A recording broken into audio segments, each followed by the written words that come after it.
But this one now has graduated. Yeah. If it is a sin in your father, it becomes iniquity in the sons. It's not at the same level anymore. Did you hear what I said? If it is a sin in the father, then it is iniquity in the life of the children. Because you must pay interest, isn't it? Talk to me. The interest of the dividends of what the fathers did in 1988 now. Shops were looted. Businesses burnt. People died. You thought it is physical. You thought it is Yahoo pain. It's not. So what South Africans are doing today, years to come, watch it. If we are still alive, years to come, this nation will reap it. They will harvest it if nobody do anything about it. You didn't hear what I said? Amen. South Africans will be somewhere and they will loot them, they will kill them, they will fight them, they will chase them out. Because it is a sin in the father, it becomes iniquity in the. I wanted to fight. I don't know what your parents did that you are paying for. Today there shall be a balance. I said there shall be a balance. When my father was doing it, I was not there. Talk to me, church. I cannot pay for his debt. What about you? Shout, I refuse to pay ancestral debt. I do not eat it. I cannot vomit it. Shout this out. I do not eat it. I cannot vomit it. Are you ready to pray? Shout, collective captivity inherited from my parents. Open your mouth, open your mouth. Pray, pray, pray. Look at this sister, pray. Open your mouth and shout it. Shout it louder, louder, louder.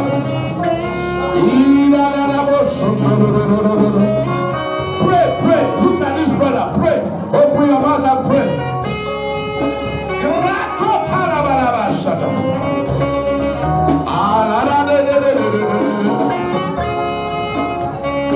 Pray to Lord. You are great to God.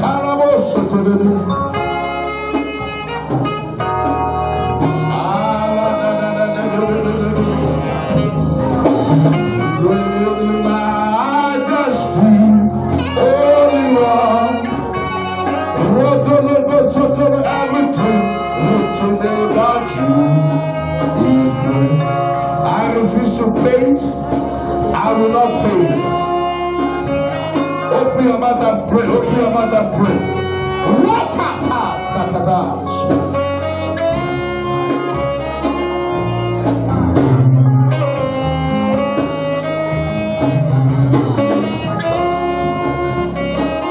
In Jesus' mighty name we have prayed. Come on, shout a loud amen. Are you ready for this assignment? Because some of you thought, what are they talking about? Whatever will be, will be. No, you can change it. You can break that protocol. I said you can break that protocol. There is a connection between your parent and your battle. Please don't sit down. I want you to pray. I want you to what? Give me Lamentations chapter 5, verse 7. Just look at it from the screen. Lamentations chapter 5, verse 7. He said, our father have sinned. Hello?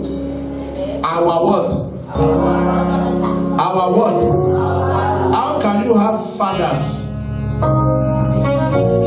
Look at me. Is it possible to have fathers? The Bible should have said, our Father.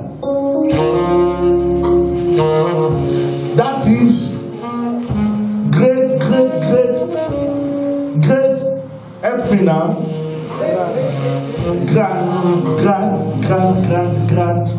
Grand. Father. Sin. And they are no longer around, but we bore their what? Their iniquity. Give me verse 8. Look at that. You don't understand. Everybody, you read verse 8. Run it down.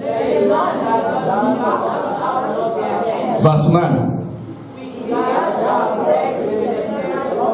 You are not with me. Verse 10. Come on now. Verse 11. Everybody. Yes. Verse 12. Yes. Is that not what we see in our city today? Princes are hanged. Suicide. The rate is too high. Uncontrollable anymore. And elders are no longer honored. Look at verse 13. Yes?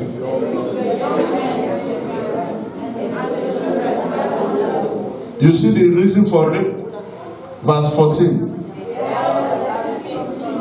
Yes? Listen, all these youth politics, youth going to politics, youth must do this, youth must do that. Elders, they are growing old, they should leave the gates. It is scriptural. They will cease. And once there is no more elders at the gate of a nation, this is what you see that you see today. Because the young ones don't know history. Hello? They don't know how South Africa came to where it is today. So they felt that every foreigner should be killed. They felt that every woman should be harassed. They felt that every young girl should be raped. It's a life they are enjoying. The elders have ceased from the gate. Look at verse 15. Run it down. Everybody, with your voice louder, read it for me.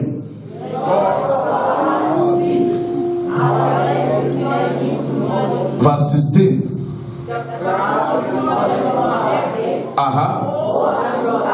That we have said.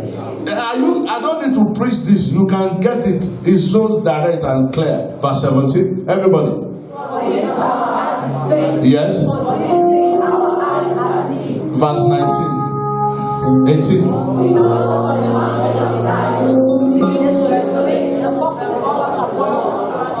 Verse 19.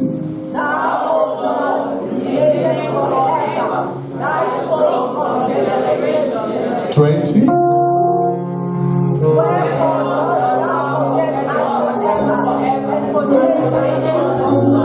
21.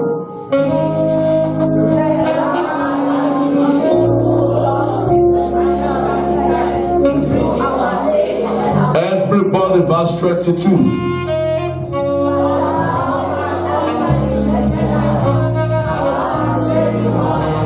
Give me verse 7 again. Verse 7. Verse 7. All this happened because our fathers have sins, and they are not, and we bore. Beloved, today, if you are going through any reason, any battle, because of what your father did, mercy will speak for you. I don't like that amen at all. I said mercy will speak for you. Are you ready for this prayer? It's like you are not prepared. The way you are looking, are you really sure? Ezekiel 18 verse 1. Because you need to understand how to pray yourself out of your father. You came from his loins. You need to learn how to pray yourself out. Ezekiel 18. Because If you are still in him, the battle you are fighting, you can't come out of it. Then the word of the Lord came unto me, saying again, verse 2. What mean ye? What are you talking? That ye use this proverb concerning the land of Israel, saying, the father hath eaten sour grapes, but the teeth of the children are set on the edge. I did not say Ghana must go. Why am I paying for what they did? You know, there is a bag for that.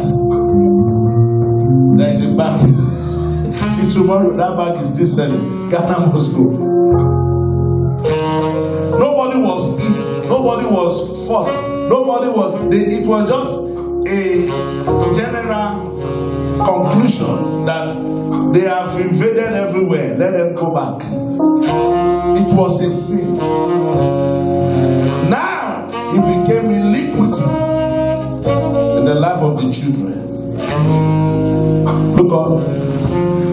At that time, they didn't know what they are doing. That a South African enter a talk shop and take things and broke it and steal and set it ablaze, and you are in your house sleeping, you will all pay for it. He said, what do you mean? That you are using this proverb in Israel. Look at verse 4. Verse 3, as I live, says the Lord, ye shall not occasion anyone to use this proverb. I love this verse 4. Everybody, verse 4, want to go. Behold, all souls are mine, and the soul of the Father, so is the soul of the Son is mine. The soul that sinneth. The what? Sir, according to your profession, if we are in a car, 5 of us, we are driving, and the police stop us, and they discover drugs in the car, are they going to arrest only the driver or everybody? Everybody. I didn't say it. I don't know law. Everybody. You can be involved by association, you can be involved by participation, you can be involved by just being there. Lift up your hands. I want you to shout this prayer like never before. Shout, every load of my parents. Lift up your hands and shout that prayer. Let me hear you. What are you saying? Can I hear you? Shout, I refuse to carry you. Open your mouth, open your mouth, open your mouth. Lord of my parents. Pray, pray. Look at this brother. Pray, pray. Yes.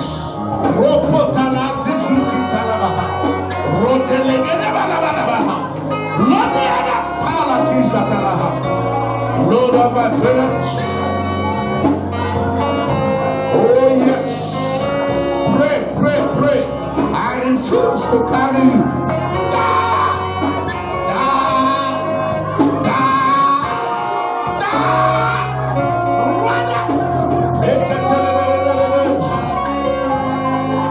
Pray, pray, pray, pray. I shall not carry the alone. I shall not carry the alone. In Jesus' mighty name we pray.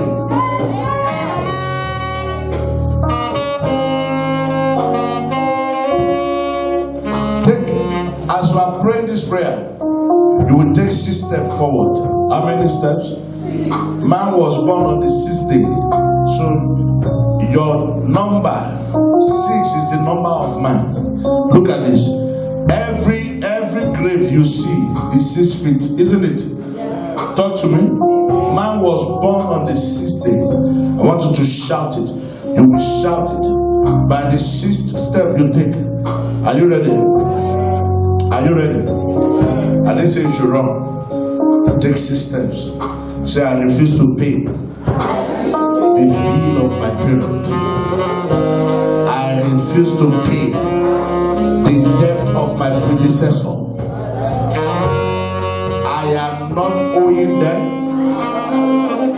In the name of Jesus.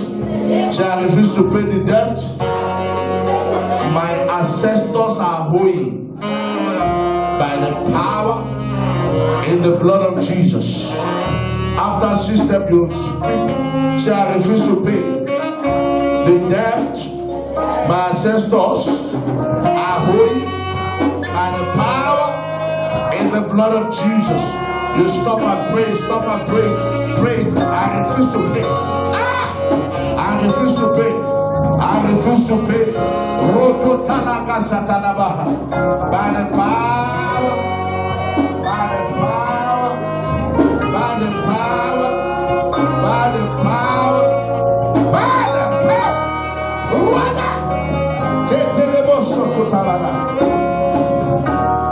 In Jesus' mighty name we pray. I shall not pay with my blood. I can't hear you. Yes. What are you saying? Aha.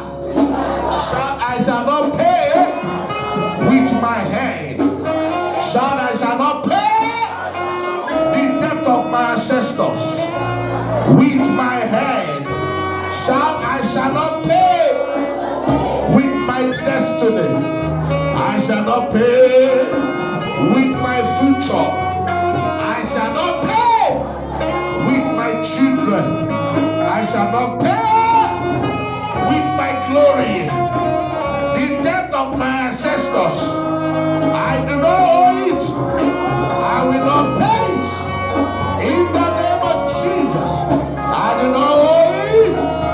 I will not pay it. Shouting, I do not owe you.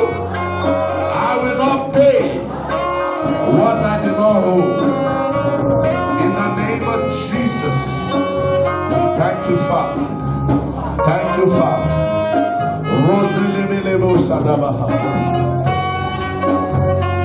We worship you, Jesus.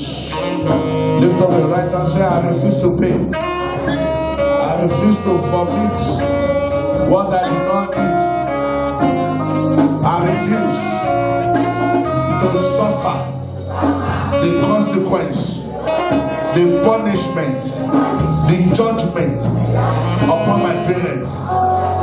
If you are looking for who to judge, go and meet him. He's in the grave. Go and meet my father, not me. I will not pay what I do not owe. In the name of Jesus. The soul that sinneth shall die. The soul that sinneth shall die. I do not. I will not. Thank you, Father. Celebrate Jesus. Celebrate Jesus. Mighty man of war, Lion of Judah, we bow down and worship you.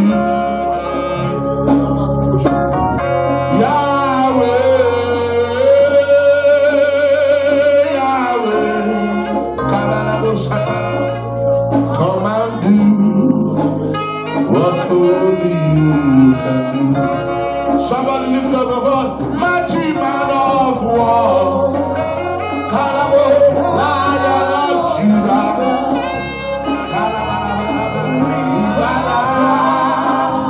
and worship you.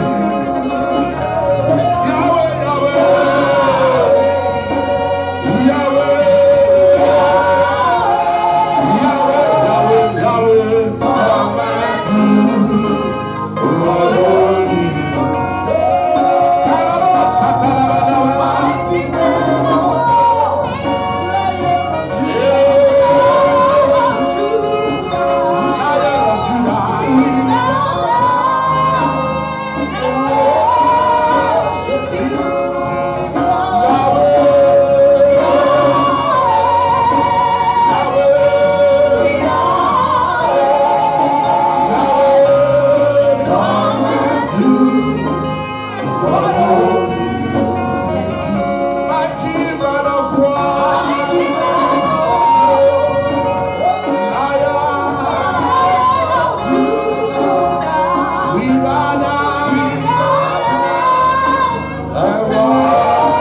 Worship Him.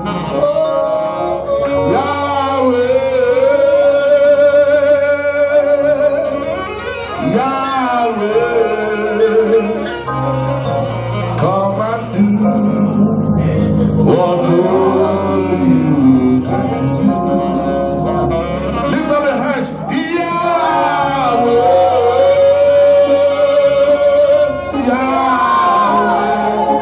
Yahweh, Yahweh, come and do what only you can do. Mighty man of war, Karabo, your name is Lion of Judah. Karabo, Sotolo, we bow down and worship you. Kabayaraba,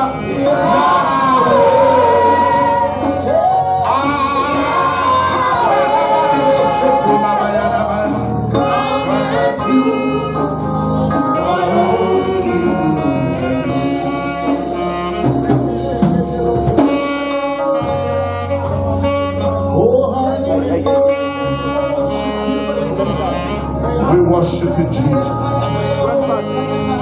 I look before, I look behind, no one else like you. You have been my helper, you have been my keeper. It is you.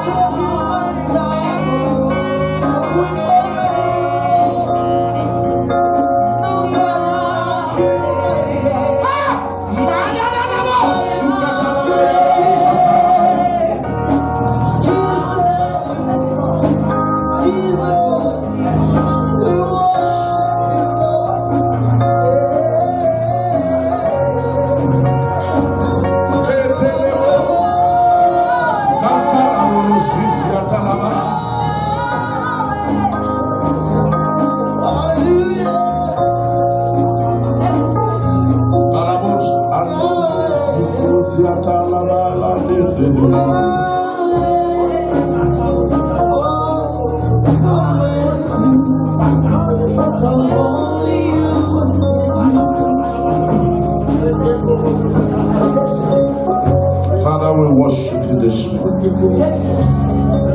Like never before, move in this house. Let somebody be liberated. Let your light be released. And let your name alone be glorified. In Jesus' mighty name we have prayed. And the people will shout aloud, Amen.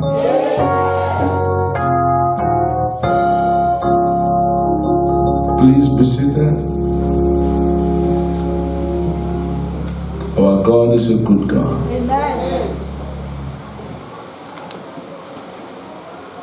Bless the Lord, oh my soul. Oh my soul. Worship His holy name. Sing like never before. Oh my soul. Worship His holy name. Can you hit your chest and say, bless the Lord, oh my soul. Come on. Oh my soul. Worship His holy name. Sing like never before. Oh my soul, worship you.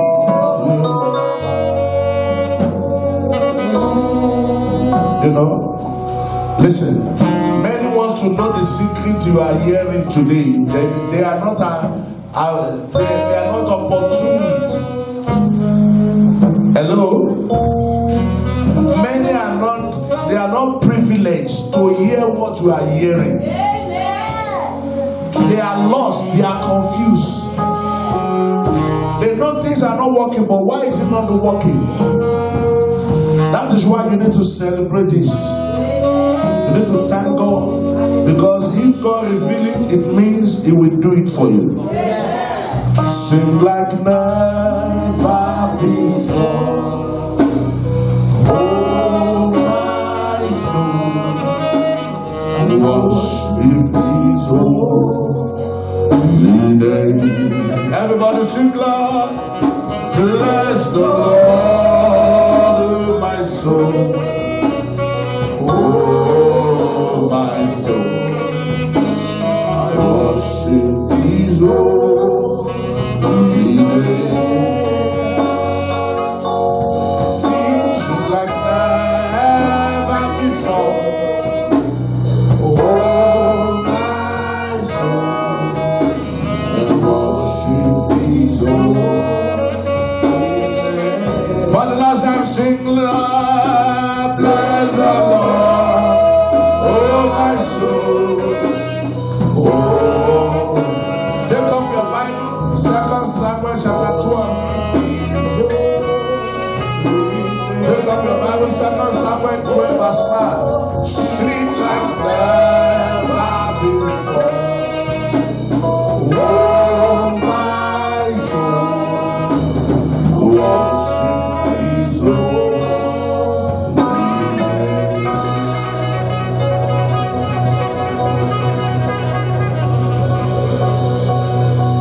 Are you blessed this morning? 2 Samuel chapter 12 verse 9. 2 Samuel chapter 12 verse 9. Deep family deliverance. I've taught on deep deliverance of the hands. We have looked at deep deliverance of the feet. We have looked at deep deliverance of the blood. But what the foundation of every man is not the blood, it's not the head, it's not the feet, it's not the hands. The foundation of every man, write it down, is the family.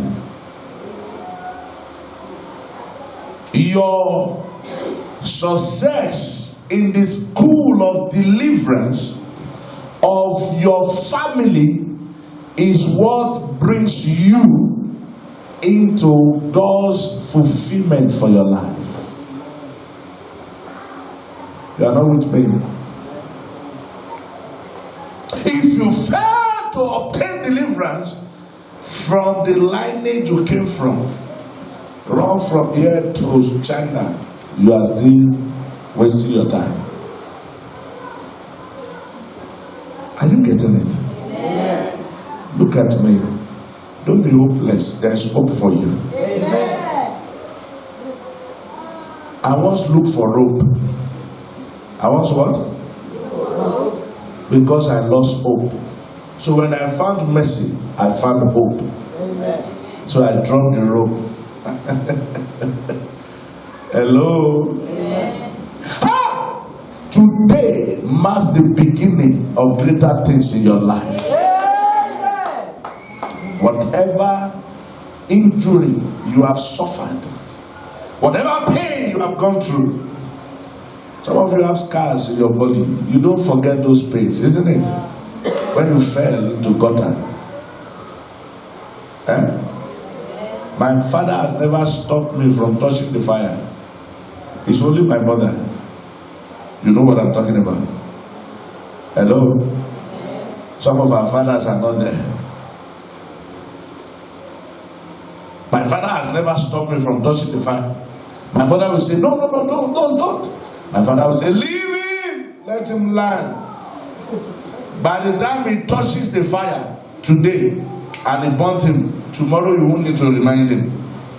Until I touch the fire, I learned. So please don't wait till you touch it.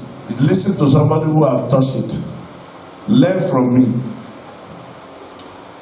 Every man, write it down, belongs to a family. You belong to a family. Studio, you belong to a family. In 2 Samuel chapter 12 from verse 9, wherefore hast thou despised the commandment of the Lord to do evil in his sight? Thou hast killed Uriah the Hittite, with the sword, and has taken his wife to be thy wife, and has slain him with the sword of the children of Ammon. Now therefore, this is what David did. Look up. David did this. He took a man's wife and killed the man. What a wickedness. But when the judgment will come, look at verse 10. Now therefore the sword shall never depart from thy house, because thou hast despised me, and hast taken the wife of Uriah the Hittite to be thy wife. Thus said the Lord, verse 11, behold, I will raise up evil against thee, and out of thy own house. Listen, somebody's sinned, the house is paying. You didn't hear what I said? Amen. My father took somebody's wife and killed the man, and then married the woman.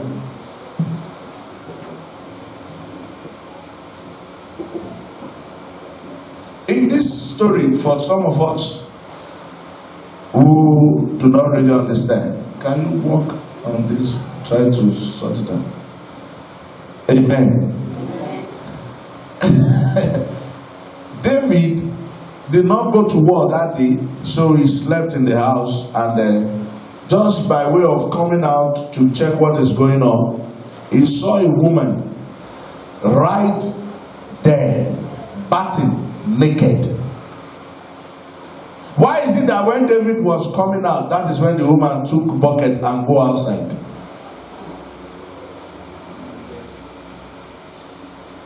You are sleeping. That's why I told you that if you don't know how to honor a woman,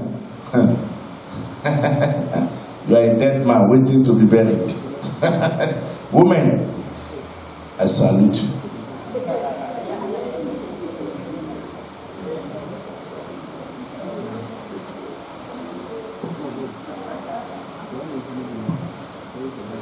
Women. Why is it that when the king was coming out, that is when the woman, maybe there is towel on her body before, when she saw the king, she removed and she got her, and the king said, who is that woman? Get her for me. Lie with her, and call for the husband. Go and lie with your wife. Go and lie with your wife. No, it's not. Just walk it there. I think it's fine now.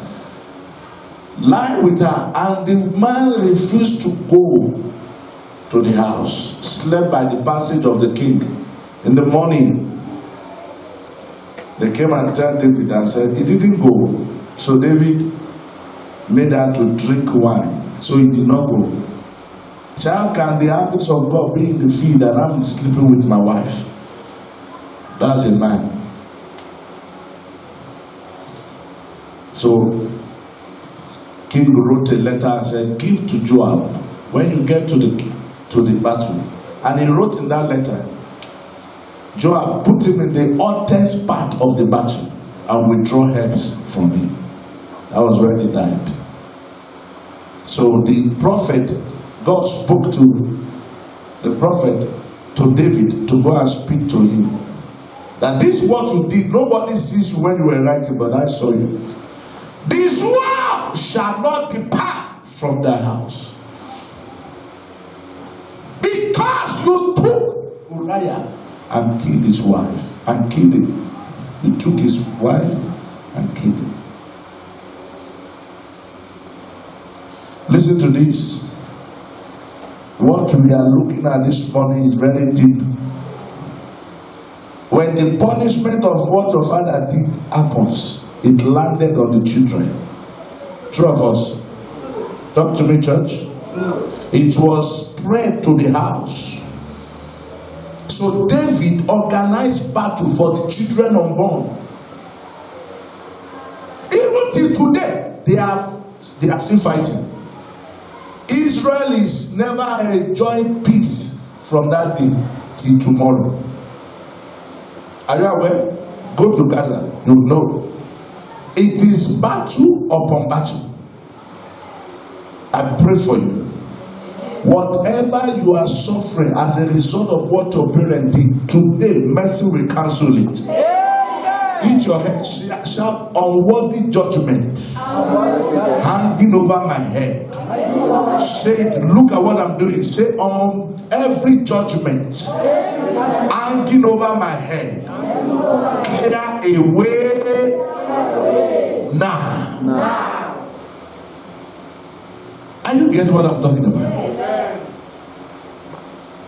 When my father was behaving like he's the only guy on the street, I was still in heaven. Why should I have to pay for his sin?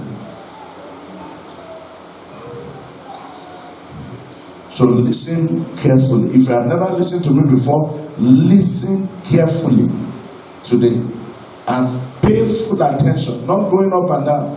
Pay full attention to this teaching, because it's going to help you one way or the other.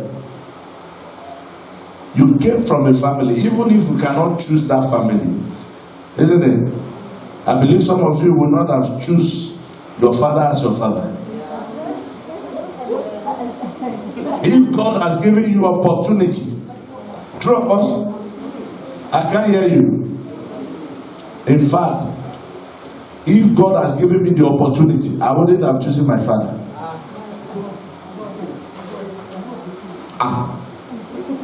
Me, choose an African, never.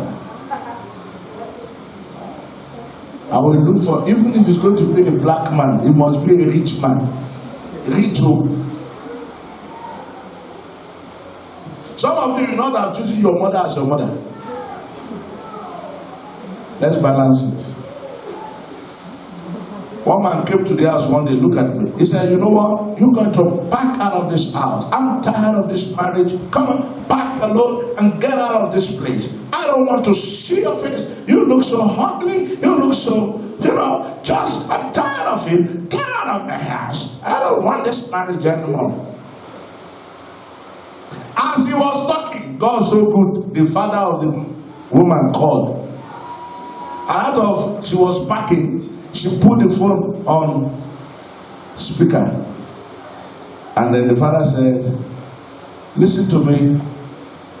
I have gotten American visa for you and your husband and the children so that you move. I want to relocate all of you to America. When the man who said you should pack your bag add that, he said, no, I said you should pack it so that I can wash it for you. The guy changed the tune. America? To live where? He said, there are investments I have made for you in the US. Leave Africa and go to. The woman said, no, I'm packing. He said, let's pack together. I want to wash all your clothes. I didn't say pack and go out. It's not every woman you can chase. But can I be honest with you? The battle I fought to get to where I am, if I wasn't having the parent I have, I wouldn't have fought that battle. They would have fought it for me. I can never forget. One day, I was in an embassy. It was raining, it rained on me. It was sunny, it sun on me. And the queue was not moving. Looking for visa to travel abroad. And I made a statement. I didn't know what I was saying. I said, none of my children will suffer for visa in their entire life. Now, I stood there. If this my father, who called himself my father, has fought this battle for me, I won't be on the queue standing for visa.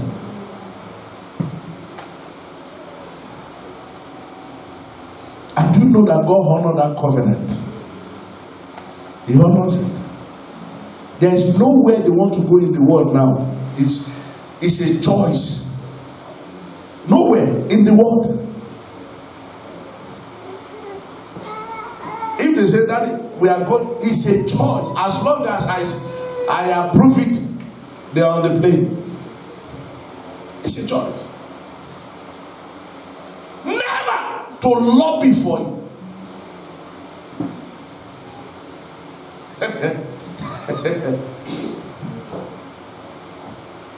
Every man comes from a family except you jump from heaven. If you didn't jump, you have a root. And that root could be the reason why you are where you are today. I pray for you. Mercy will speak for you. Amen. It was David that sinned, the whole family. The curse came to him, and the curse came to everybody in the house. What are the facts you need to understand about warfare you inherited from your parents? But we are looking at deep issues as we are all here today. Because I can tell you, either you took the blood of your mother or the blood of your father. When I look at you, some of you, your mother is yellow bone, and the blood is stronger than your father, so you become yellow bone. Some of you, your father is black ebony, black and shiny, and his blood is bigger, stronger than that of your mother. You become black. Or sometimes you will look like a man, yet you are a woman. Yeah. I've seen women who talk like a man. I've seen men who talk like women. Hello, and he's a man. It is the blood of his mother that was stronger. Medically proven. I can tell you that. Number one, your parentage determines the battle you fight in life. Write it down. I want to give you 8 things you need to understand about what you can acquire. Just as you acquire the blood, that blood is not yours. I told you last Sunday. It is the blood of your parent. You have no blood. You are bloodless. So the blood that mixes with you, that makes you a human being, anything that goes wrong with it, goes wrong with you. Forget about speaking in tongues, forget about praising God in church, forget about tithing, forget about giving. The truth of the matter is this: your parentage determines the battle you fight. Just picture it. Somebody come to your house and say, I want to marry your daughter. And we say, oh, thank you. Sit down. What's your name? He said, I am Victor Osama bin Laden. The first thing you say, hey, Jesus. That's the first thing you will say, isn't it? Talk to me. I can't hear you. He said, Osama what? He said, yes. He said, my great-grandfather is a terrorist. But I'm not a terrorist. I know that you, as a good father, you will call your daughter, come to the kitchen as you are preparing food for him. How many years do you have? You say 2, Papa. In your entire life, delete his number. Don't ever have anything to do with him. If I ever see you with him, I will disown you as my daughter. What did that boy did? Nothing. Why is he paying? His father is a what? Terrorist. I hate when I'm traveling. Come and see me. No belts, no shoe. I wear slippers and knicker.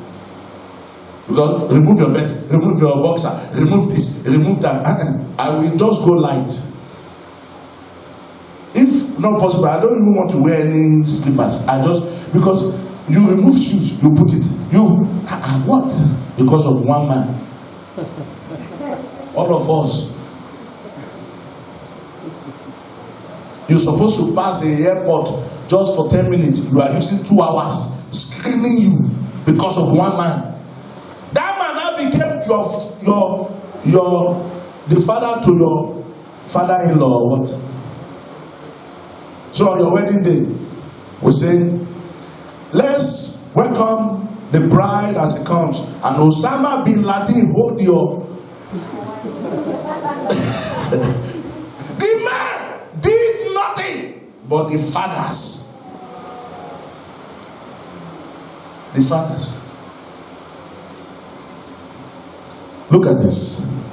Your parentage determines the battle you fight in life.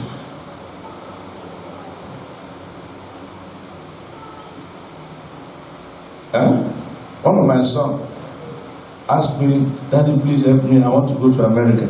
I did not even, it did not occur to me. I just said, okay, let me help you. So he went and do a passport photograph, even his international passport. There are beards, there are mustache, the hair is full. By the time the American saw him, he said, this one is a terrorist. Yet he's a Christian. But because of the way the Muslims used to dress, the hair, the mustache, the beard, and it's just a fashion. Just a fashion. Your parentage. So if your father happens to be the head of all the Sangoma in your village, is the one that is cooking muti for them. If your father happens to be the owner of a tavern where people go and spend their salary there, and by the time their father get back home, there is no more money, the children will say, wherever you spend that money shall not be well with the family. Your father is doing business jejely. What is jejely? Your father is doing business innocently, but he's giving people what will kill them. Your father happens to be the drug lord in Pretoria, where they are serving drugs to everybody. And instead of people going to school, they are buying drugs from the client to the client to the client to your father. Take that money to anywhere, the cost will go like that to like that. Your parentage. Your mother happens to be the landlady to the prostitute in Adeoye, and you want your own children to prosper. You are a joker. Your parentage determines the battle you fight. Can I shock you? Can I shock you? Moses was praying to deliver the children of Israel from where? Egypt. From where? Egypt. Who took them to Egypt? Jacob. They wouldn't have needed deliverer from affliction. In fact, they wouldn't have been oppressed by the Egyptians if not for their father who took them there. Don't forget, Abraham, Isaac, Jacob. Even though Moses was the one that wrote Genesis, wrote Exodus, wrote Numbers and Leviticus and Deuteronomy, Moses did not exist before Jacob. Did you get that? In the patriarchs, you need to know the hierarchy.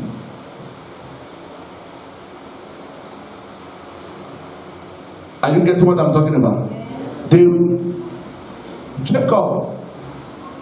Joseph ran to where? Egypt. To where? Egypt. I can't hear you. He ran to Egypt. They sold him there.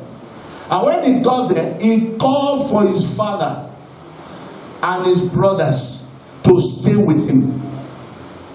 It was there another Pharaoh reigned that did not know Joseph. Battle started. Are you getting it? They were so strong. I believe you and I should know the history of Indians in this country by now. You should know.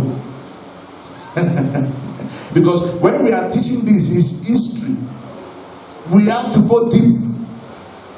They didn't start here, but somebody took a seed and planted, and it became a whole nation.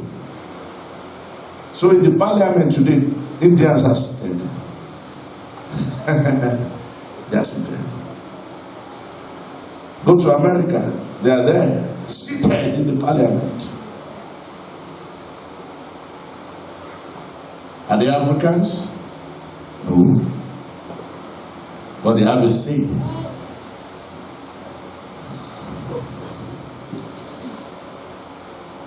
Everything that is frustrating your life, your business, your marriage, if you can shout amen, because of your father or your mother, mercy will deliver you today. I can't hear your loud amen.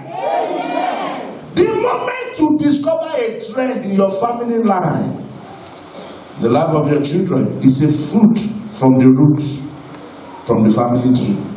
It starts from the root. Look up. I told you 3 weeks ago. I said the seed, as small as it is, become a what? A massive tree, isn't it? And I said, what gives the tree strength? You can't see it with your eyes. It's the root, and it's spread. It's spread. There are branches. Sometimes it's even from here to that robot. 3 of us. And the root and the fruit is here, and the tree is here. So if you are fighting that fruit without dealing with the root, you have not fought. You have not fought.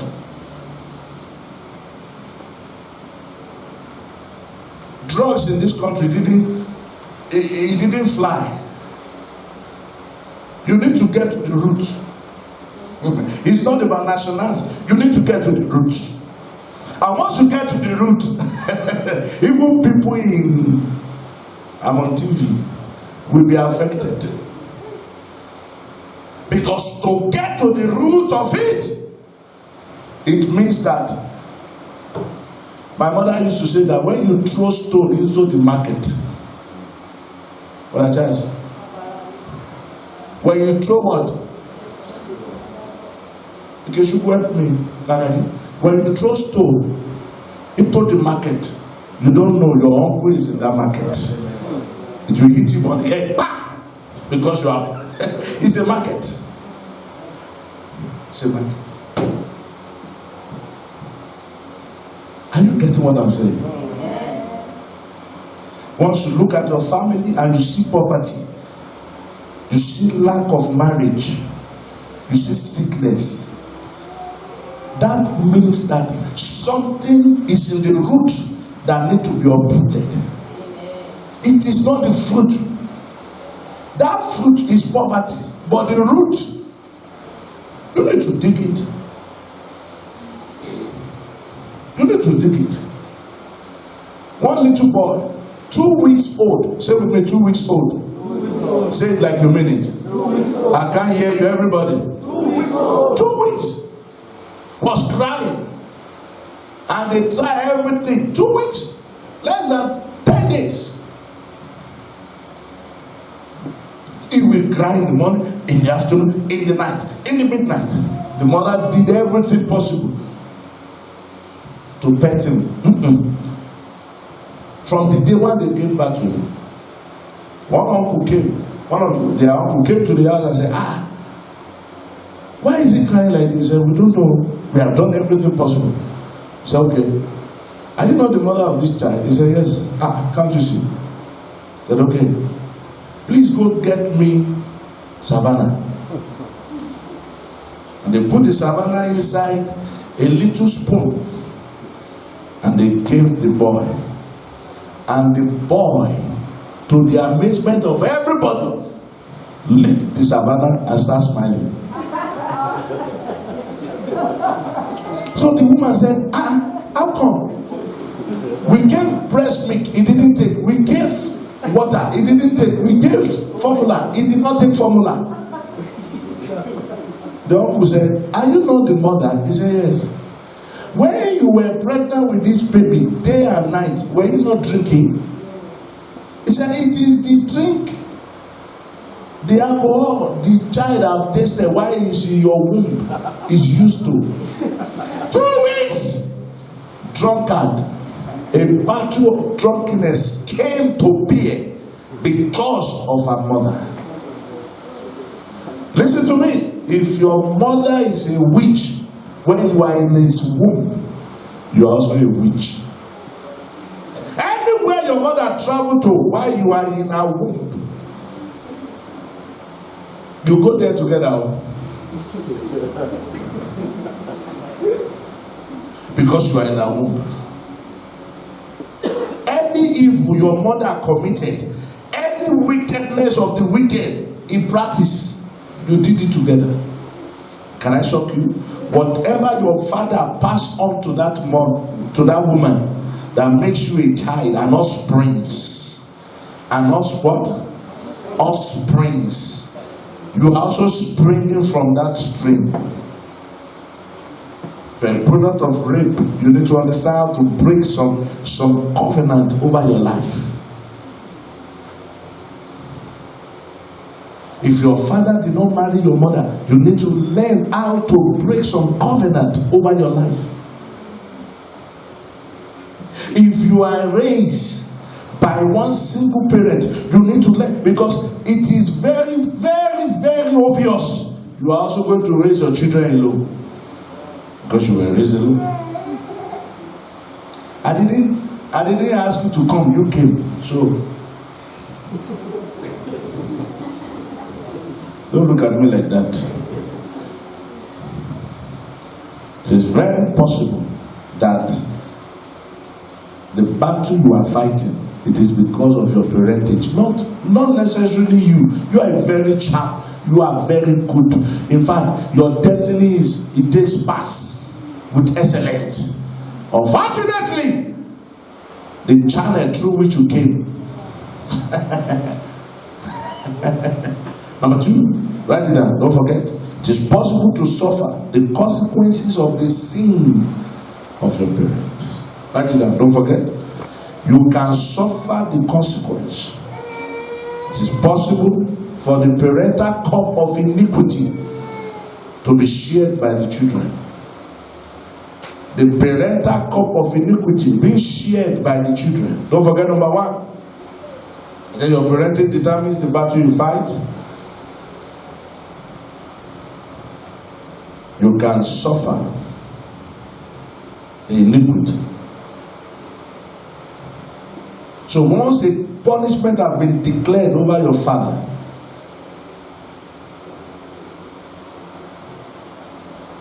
the moment that cup becomes full, the children will share it.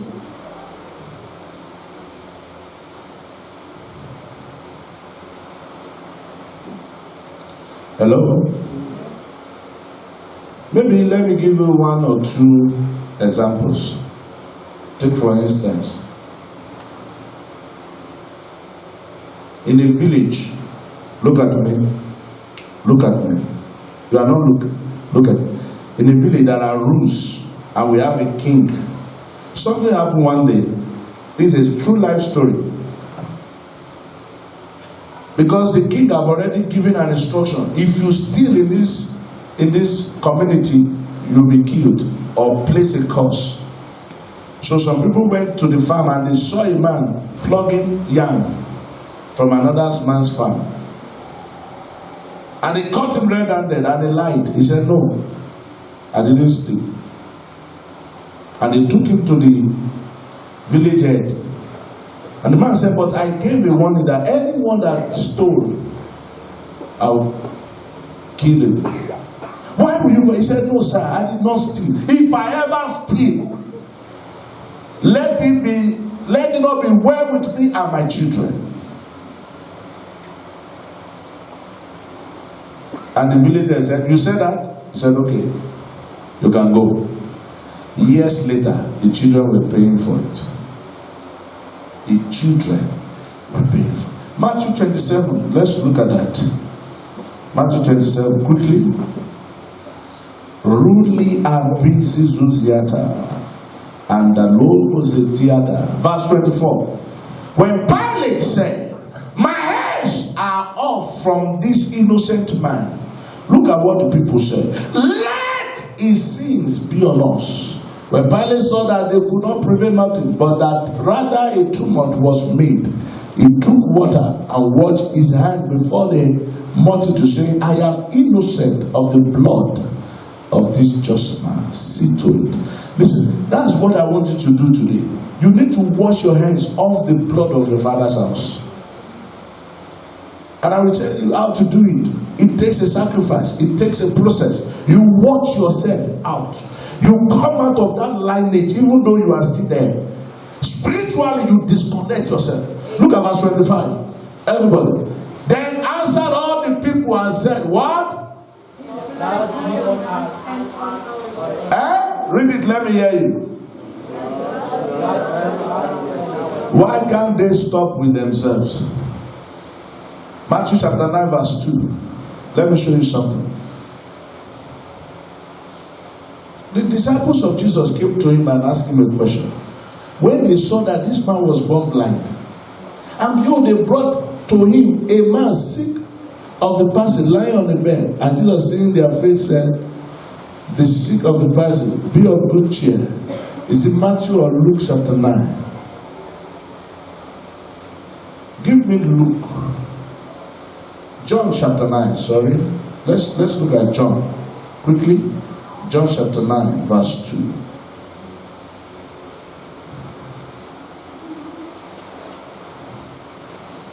John chapter 9, verse 2. Everybody. Read it for me. Everybody. One to go.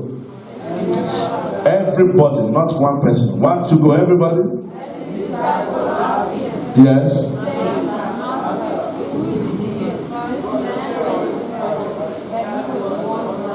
Who what? This man or is what? So it is possible that you can pay for the sins of your parent. Look at me. Your own sin is too much. Pile it up with your sin of your parent. Can't you see you are in trouble? Matata. Raised to power 10. I don't think the truck in this hole of petrol that can carry my sin is too much. Now I should not join another person's sin. What? I need to sort it out today. Carry your sin, I carry my own. Who did sin? This man or his parent. Did you see that? That he was born blind.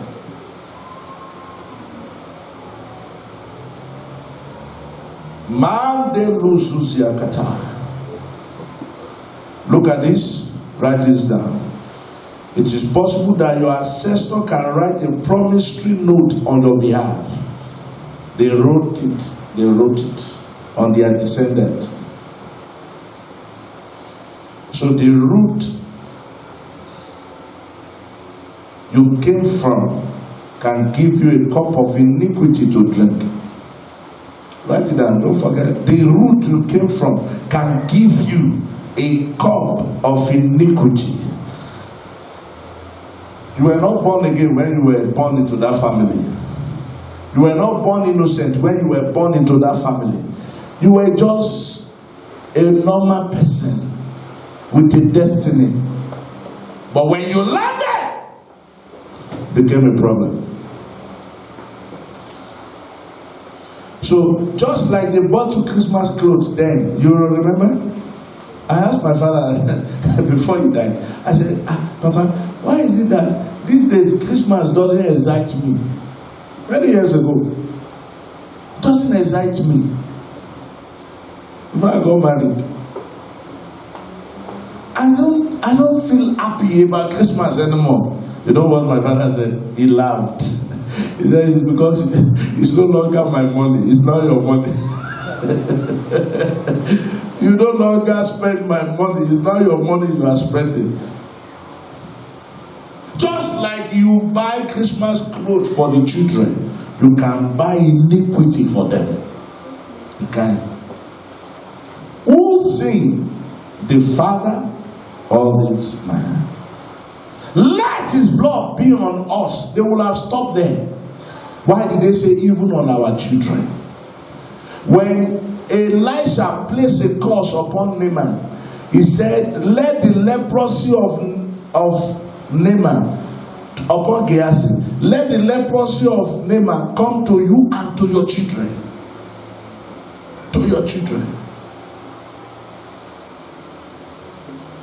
Number 3, your parent can accept curses on your behalf. Very true. They can what? They can acquire disgrace for their family. Number 4, parents are patterns. This is very, very important. Number 4, don't forget, parents are what?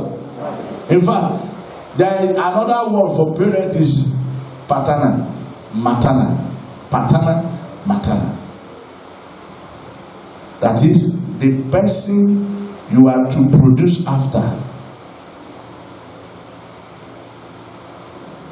If somebody come and give you, you a black man, a white child, and your child is looking like this. I know you will ask questions, but a chance, would you? I said, Rofua, you must tell me, otherwise I will kill somebody here. Who slept with you? Not me. I can produce this white. I don't have white in my jeans.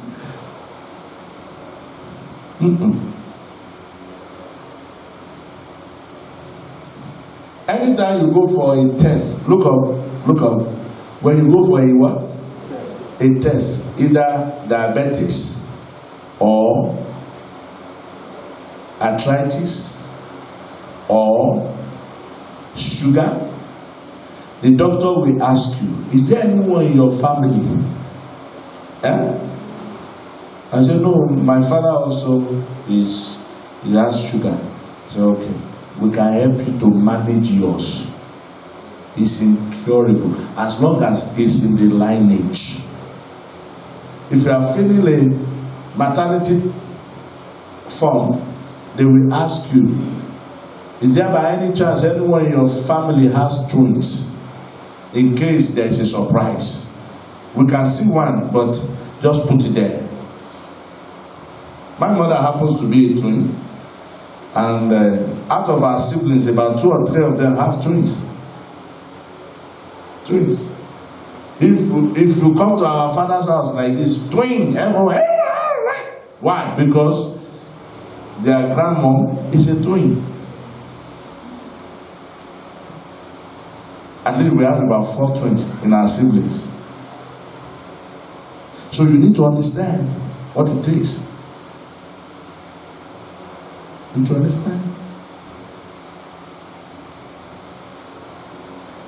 Medically, it has been proven that you have a pattern in your parent. Please don't sleep. Look at me. I believe your ears should tingle, your eyes should be widely open, your heart should be boiling when you are hearing a message like this. It's a message, but it's a prophecy. As the word is coming, the angels that are walking with me are walking in your life. It's not the time to close your eyes or think or just look moody. Listen carefully. This is what will bring your breakthrough in life. After this service, whatever you cannot achieve before, you will achieve it. Amen. I can't hear your loud amen. Amen. So parents that kept you 9 months in your womb, in their womb, it is very possible 9 months something has been formed, isn't it? Talk to me. Amen. I can't hear you. Amen. Something has been what? Formed. I don't think it takes 9 days for a bricks to be strong. But you stood there for 9 months. The height of a child is already determined physically by the height of the parent. If you see my daughter now, Shannon, is breaking forth. Not because she's hitting, not because, but it's in her genes.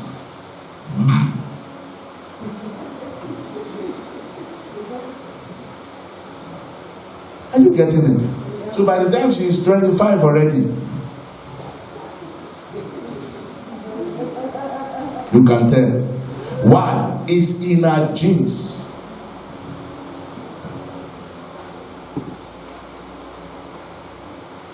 So when I look at my brother, I don't see my mother, I see my father.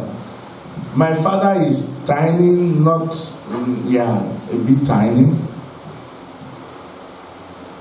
But out of us, we took our mother 3, we took our father 3. You have to. It's in the genes. It's no longer a prayer point. You must be fat and flourish. So you need to understand where I'm going. Listen carefully. It come and it continue as a pattern. If it continues, it becomes a what? I can't hear you. Becomes a pattern. Becomes a pattern. So look at your father. Look at your mother. Can I shock you? I did this analogy. Let me call it for you. Abraham, take note of this, took this pattern and did nothing. It started with Abraham. Number 1, Abraham told Abimelech a lie that his wife is not a lie in Gerar. 40 years later, Isaac, his son, told Abimelech that his wife, Pharaoh, that his wife is not his wife. 60 years later, as nothing was done, Jacob and his mother deceived Isaac. Lie was running in the family, and they transferred the blessing to Jacob. You remember? Talk to me. You remember? 80 years later, Laban deceived Jacob. It's in the blood. It becomes a pattern. It continues. 80 years later, Jacob came to Laban. He said, "Oh, I have come to my land of breakthroughs." He said, "You, I want to marry your daughter." He said, "Okay, you will serve me for 7 years." After the 7 years of the wedding day, they gave him Leah. Another 7 years. Lie is in the blood. 100 years later, look at what happened. Jacob was deceived by his own children that Joseph is dead. 120 years later, Reuben slept with his father's concubine. 140 years later, nothing was done. Judah also slept with his daughter-in-law. It's in the family. 140 years later, he didn't know what he was doing. He was continuing a pattern started 140 years ago. He slept with his son's wife, and that one took his bracelet, his ring, and his signet. 160 years later, Judas betrayed Jesus when nothing was done. You can see how it travels because it was not broken. There's a struggle in every family. If nobody breaks it, it continues.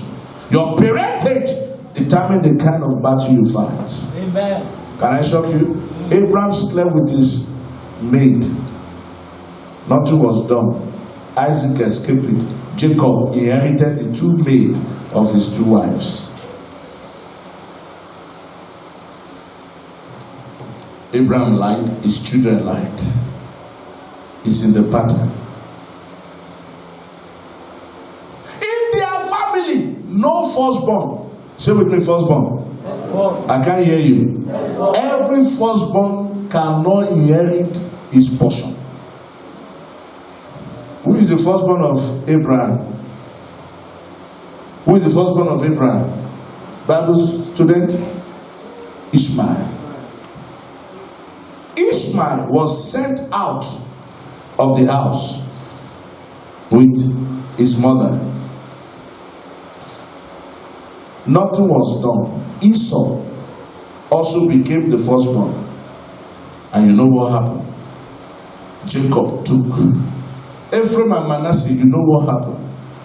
Joseph, the 11th born, became the firstborn. It's in the family. This is one strategy you can never change. Listen to this, write it down. Satan has only one strategy. He befriends the parents to get to the children. Yeah, that's true. He dated. Let me not say befriend, because some of you don't know the language of befriending. You thought he's a friend. He dated the parent to get at the children. He makes friends with the parent to get at. That's why we are here today, to cry against family bewitchment. And God will hear your cry. Amen. Listen to these 2 more things, then I close. You need to ask deep questions about your family. Because the question you ask determines the answer you receive. Many of us are seated here. You have never asked questions, deep questions. Why is things like this for me? What could have happened? Why am I suffering this?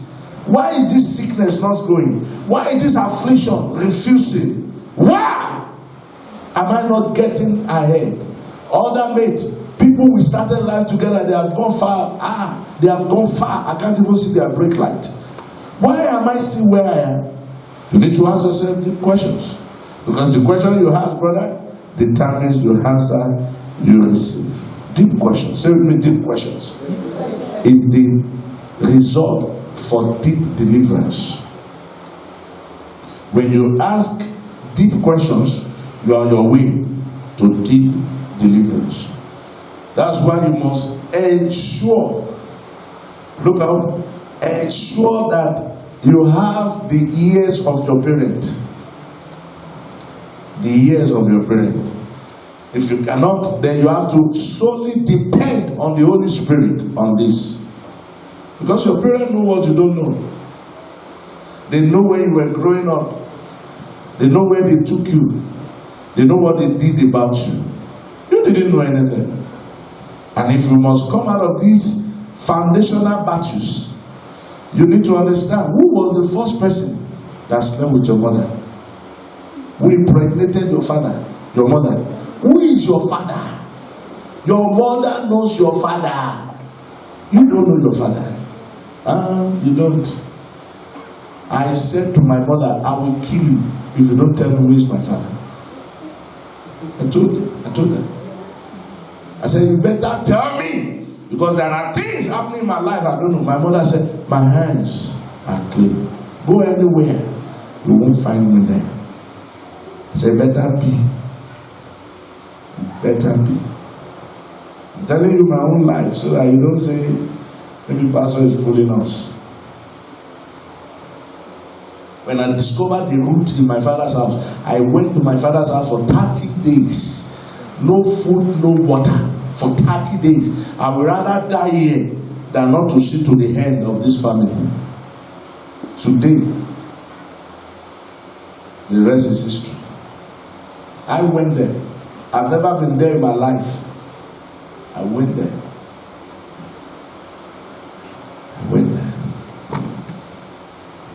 Some of you see Nigerians everywhere. Some of them ran away because of family battles. lot of Nigerians, at least half, ran away because of family battles. And those are the people you will say they should go back. Go to where? They are not going. They shall not.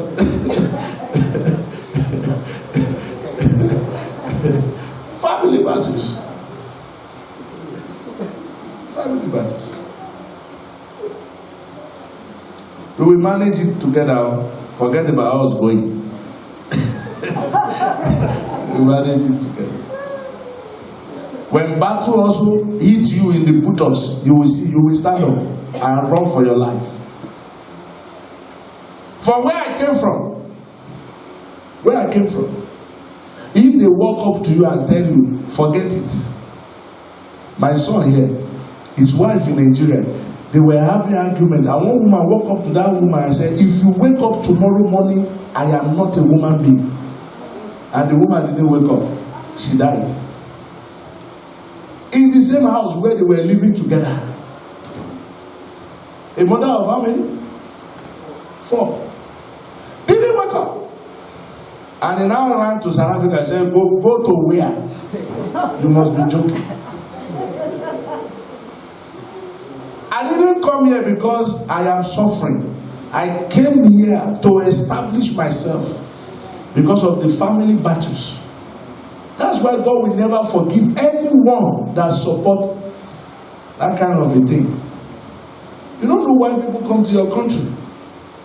In Somalia and Ethiopia. You don't know why.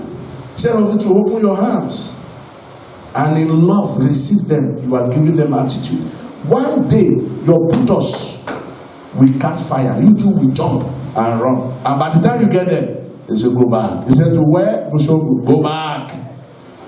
Because what you did, somebody must pay for it. Are you getting what I'm saying? So, where I came from, the foundation that I fought made me what I am today.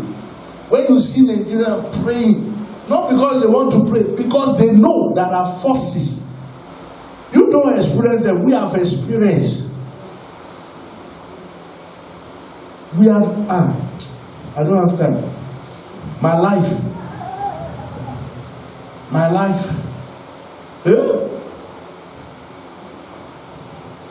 There's a particular house we lived. All of us, my brother, all our siblings, my mom, there is a particular well in that house. Only to discover one day that inside that well, the name of every tenant is in the well, tied to a tortoise. You know tortoise? It's in that well. So everybody drinking that water, and you are living in that house. If you came here with one car, you will have no car by the time you are leaving. That woman's secret was exposed. The landlady that built that house, when they were doing the well, we were not there. We just came, and we were also throwing water, and we are back, enjoying life. You don't know. The battle you are facing is in the patterns. If you don't stop it, it will continue. That's why you go and look. Statistics shows that those who come out of prison, after 3 years, they go back. Because it's in the patterns. Their family also go there. So you need to understand how to ask yourself questions. Number one question you must ask, write it down. Write this down, very important, because you need to go and ask and come back with the answer. What kind of sickness is peculiar to my family? You need to ask that question. What is it that everybody is sick of in our family? It could be leukemia, it could be cancer, it could be sugar, it could be vein problem, it could be back problem, it could be chest problem, it could be eyes problem, it could be bone problem. Check. There must be a rampage of a particular sickness. Am I talking sense here? Hello? Amen. So if you can't see well and your children can't see well, if you always have high blood pressure, it is very possible you took it from your parents and your children will take it from you, if nothing is done. Number 2, what kind of sin is peculiar? Sin. What is it in our family? It could be snuff. It could be robbery. It could be lie. It could be prostitution. You know now that the things that is going on in our world, we don't even understand. It could be gay. It could be lesbian in your family. And you want to stop it, you need to ask, what kind of sin? Alcohol, cigarette. In fact, there is another cigarette now, they put it and they blow it. He says it's not a cigarette, deceive yourself. Cigarette is cigarette. Rape could be in the family. Housebreaking could be in the family. Murder could be in the family. What kind of sin? Are you taking note? That is peculiar to my lineage. Number 3, what tragedy? You need to ask yourself that question. What is a particular tragedy every year, every month, every particular day, date, month, year? What kind of tragedy always befall? Which month does it normally occur? You need to find it out so that you can break it in the place of prayer. All these questions, we are going to deal with them this week. From Tuesday, we are starting. God spoke to me in the voice of the night. He said, my son, I need 10 days in the 10th month. 10 days in the 10th month. 10 days in the 10th month. What particular tragedy? It could be loss of lives, it could be loss of property, it could be demotion, it could be loss of jobs in a particular time of the year. It always happens to your brothers, to your sisters, to your uncles, to your aunts in the family. Number 4, what kind of idol do they worship in my family? If you don't have answers to this, I don't think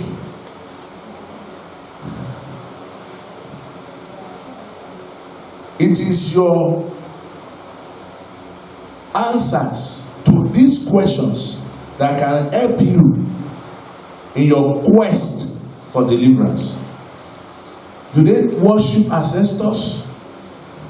Do they do Sangoma's initiation? What kind of business do they normally? What kind of idol?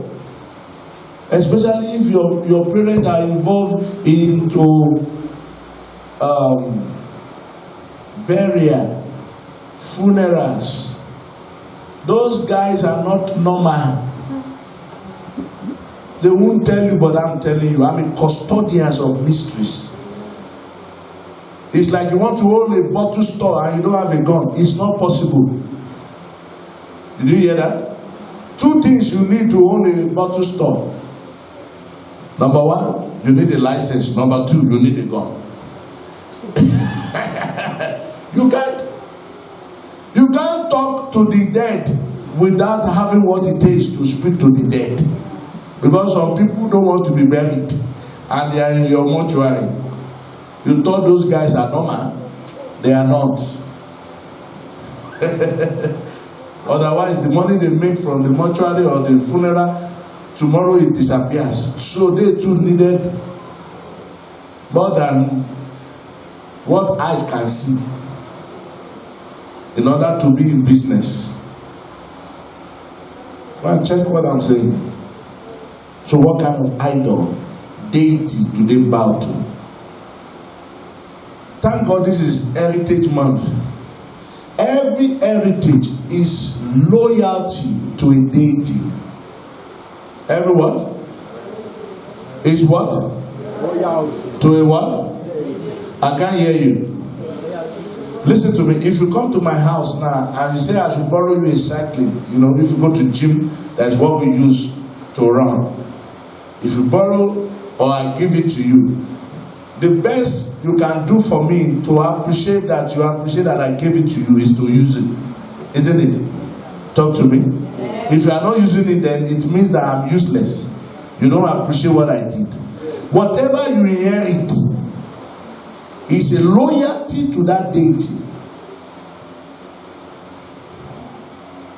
That is why you need to understand why they tell you Zulu woman must dance naked with their breasts out and then shake their bum bum, do everything. And you said, what's happening? It's not that what is happening. It is the land. They inherited it. The parent did it. The children are also following. Thank God we are not in town on Tuesday. Come and see things. On this, it has always been like that. It's a loyalty to the deity. The deity over this nation is a woman with a long breast. The day I landed in this country, that was the first person I saw. Early this year, my daughter saw it, Bazana lady. She said, I saw a big, gigantic woman. I just laughed. Am I lying? He said, the press is from like heaven to the earth. And he was talking and she was challenging the woman. I was just laughing. I said, yes, they appear to you too. Because if you are not going to bow to them, they must appear. So, if we appear to your father, we appear to you. And whatever she was saying, I was just laughing. I just laughed. She said, Papa, you are not talking. I said, daughter, I know her. That was what I said. She said, so what will I do? I said, leave her. I will handle her. So when you saw them coming with breast, you that you are natural man or woman, you will thought it is culture. It is not. It is loyalty to the gods they bow to. Number 5, what kind of curses is ravaging in your family? Curses like untimely death, curses like poverty, curses like mother serving father. It's a curse. You may not understand. It's a curse. If you are the one who is paying rent, paying school fees, paying, you are even buying airtime for your husband. And your husband said you please call, and you are under a curse. There's no two way to it. You know, in our family, men don't do well. We are the one who, You must break that curse. I know there is no one there like that. That's why I'm saying it. If there is someone here like that, I won't say it. It means that I know all of you. But because of those who are watching this, listen to this. Listen to this. Listen to this. God does not give any woman authority over the man. No. And money is power. So if God must bless a family, He must bless the man. There's some family, every woman in that family, they are the boss to their husband. It's a norm. What is a curse? In some families, all the ladies there, they have pride. Even Even when they are 82, 85 years old, they don't want to grow old. At 85, they are still wearing trousers. Leave old things for old people. At 85, it's a curse. You are a go-go, my friend. You are 85. So you need to understand what it takes to break that curse. But you need to ask, number 6, is there any medical patterns problem in our family as women? Sometimes it's fibroid, sometimes it's medical, gynecological problem. Could be that in the family nobody ever enjoyed their menstrual cycle. It is pain, not true. Number 6. Number 7, you need to know insanity sometimes runs in the family. If you want to get married, sisters and brothers, check the family. If somebody is first copies, one day the woman too can stand up and say, "Who are you?" Insanity. It's in the family. So you need to understand what runs. If crime runs in the blood, and you want to go and marry in such a family, my friend, you have a lot of prayers to pray. If in that family they always rape their children, you have a lot of work to do.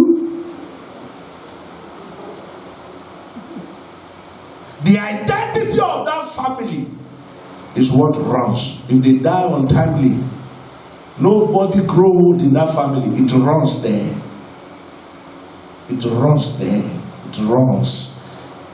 It's in the correct line, bloodline, family lineage, vein, offsprings. These are medically, spiritually problematic issues. You can't run from it. You just have to break it at your hand. Once you break it at your hand, it won't go from you. So your children can be delivered. You can't stop everybody. They can't even follow you. It's a family deliverance, but how many of your family came with you? How many of your family? Because as I lay my hands on you this morning, there shall be deliverance. Amen. I said there shall be deliverance. Amen. So lastly, ask, what is the origin of your family name?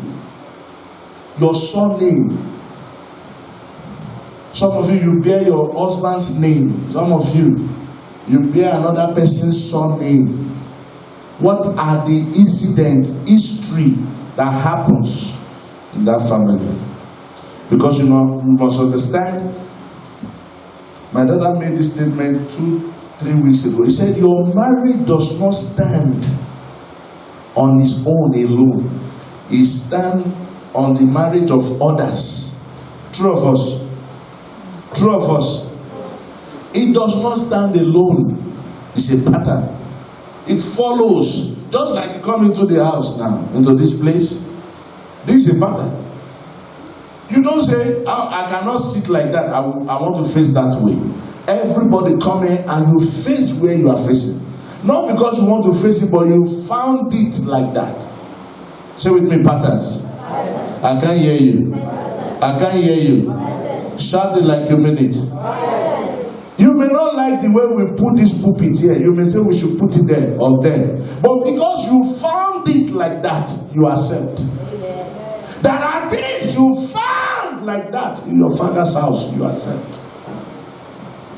All the men go through 1, 2, 3, 4, 5 women.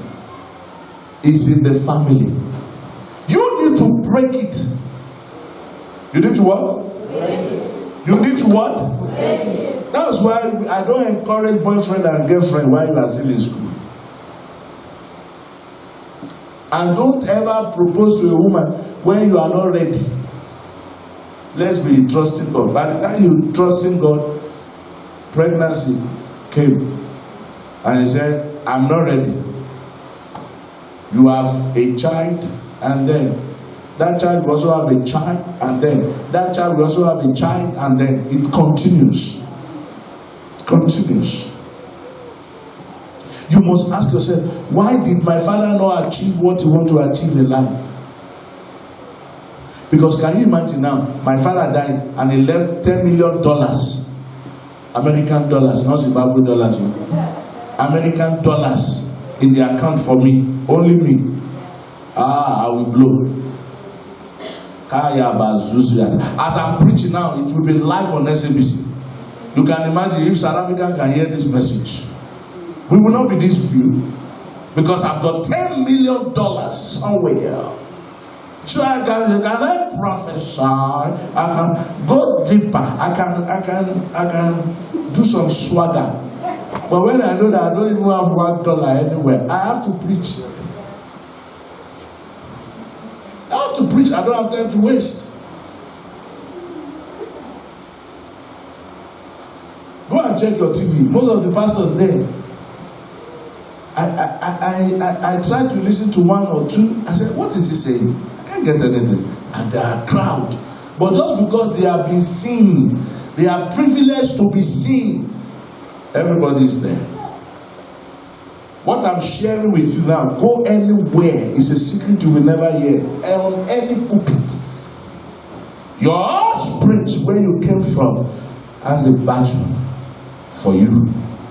If you don't fight it, your children will take it up. But today, there shall be deliverance for you. Amen. I said there shall be deliverance for you. Amen. In 1 Kings chapter 5, verse 3 and 4. 1 Kings chapter 5, verse 3 and 4. Solomon was speaking about his father. He said, my father fought a lot of battles, but God has given me rest. You know how much my father loved the Lord. He could not build an house unto the name of his God, for the walls which were about him on every side, until the Lord put them under his sole of his feet. Verse 4, everybody, look up. But now the Lord, my God, has given me rest on every side. So the father fought. The what? The father fought, so the child did not fight. That is God's order. That is what? That is what? That is what? It is the devil's order for your parent to fight and you are fighting. So if your parent did not fight, then you have a battle to fight. Unfortunately, I did not say it. The Bible said it. A man took his time and did a survey of 2 families in the United States, and I came across it. I want to quickly show you. There are 2 families. The number 1 family is, write it down, Mark Chooks, and the second family is Jonathan Edward. These 2 families, they came from the same area, and he did a survey of them. Mark Chooks happens to be an atheist, somebody who did not believe in God. He married a wife that was godless. He studied this Mark Chooks, and he has 560 descendants. And in these 560 descendants, he discovered this following. In the family tree of Mark Chooks, listen to this carefully, 300 died as a pauper. 150 became an addicted criminal. Are you listening? 7 are murderers. 100 were serious drunkards. More than half of the women there were prostitutes. The descendant of Mark Chooks was a deficit, as according to him, to the United States of America government. Then Jonathan Edward, a man of God. He was the man that preached a sermon, Sinner in the Hands of an Angry God. He was a first minister to make an altar call in America. He married a godly wife. He had almost 1,394 descendants out of his own family. Jonathan Edward family tree. Listen to this. There are 295 graduated from college and became college presidents. 295. 65 became professors. 3 of them became United States senators. 3 became state governors. Others were sent as ministers to foreign land. 30 were judges.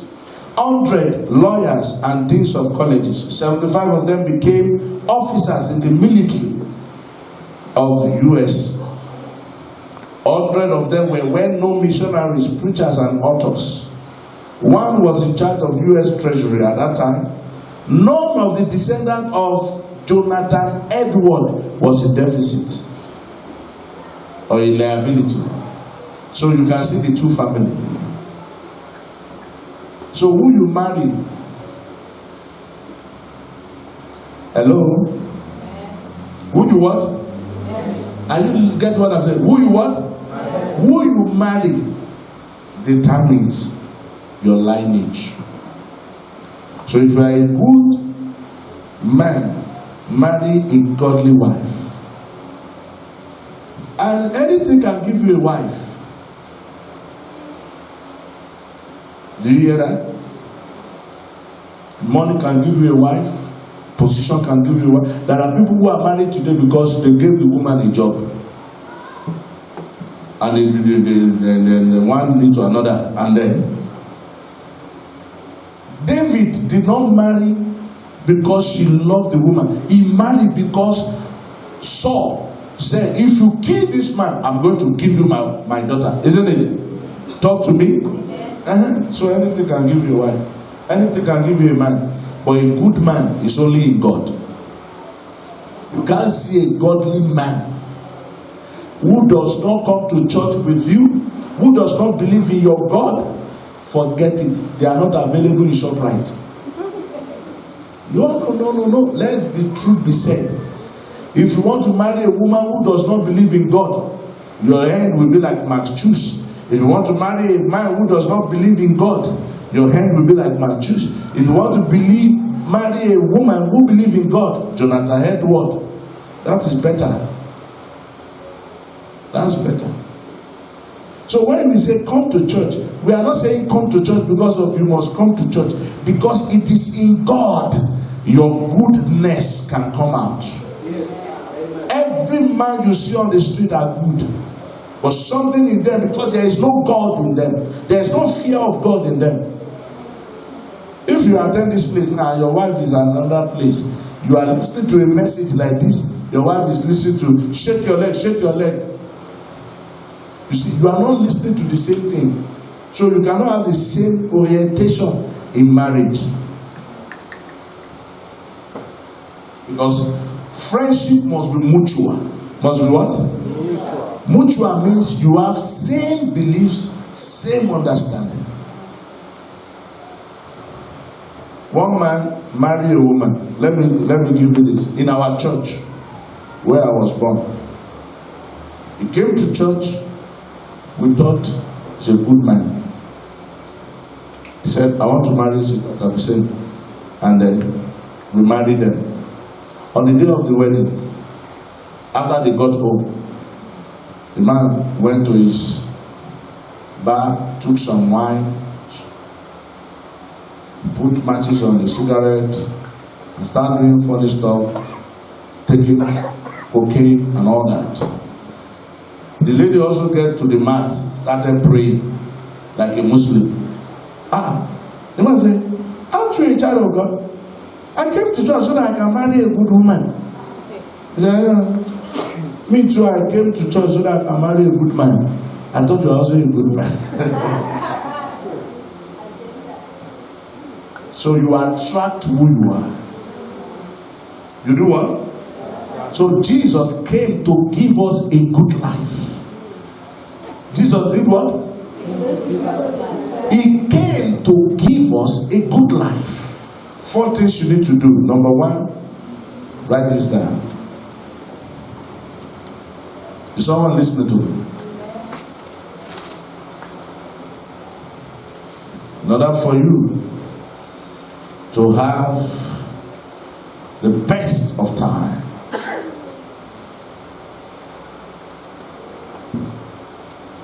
Exodus 32 verse 26. Are you guys with me? It's like you are not with me. Exodus 32 verse 26. You need to learn how to disconnect spiritually from your father's house and connect with God. He said, then Moses stood in the gate of the camp and said, after Moses came down from Mount Sinai, and Aaron has given them things to go and bow to and worship. You are not with me. Look at me. He came and said, who is on the Lord's side? Let them come unto me. And all the sons of Levi gathered themselves together unto him. This singular act, look at me, gave the Levites the authority they have today. So anyone you see singing, anyone you see on this altar, they are the Levites. Only the Levites are told to receive tithe from the Israelites. Because of this singular, all the other tribes, they were with Aaron. They gave their earrings, they gave their jewelries to make a God they bow to. When Moses came, he said, who is on the Lord's side?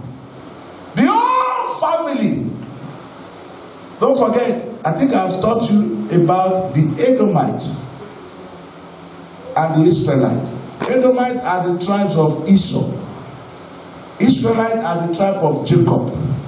Two brothers, but one father. So their destiny is not the same. They are not. Don't forget that. So the Israelites are the Levites.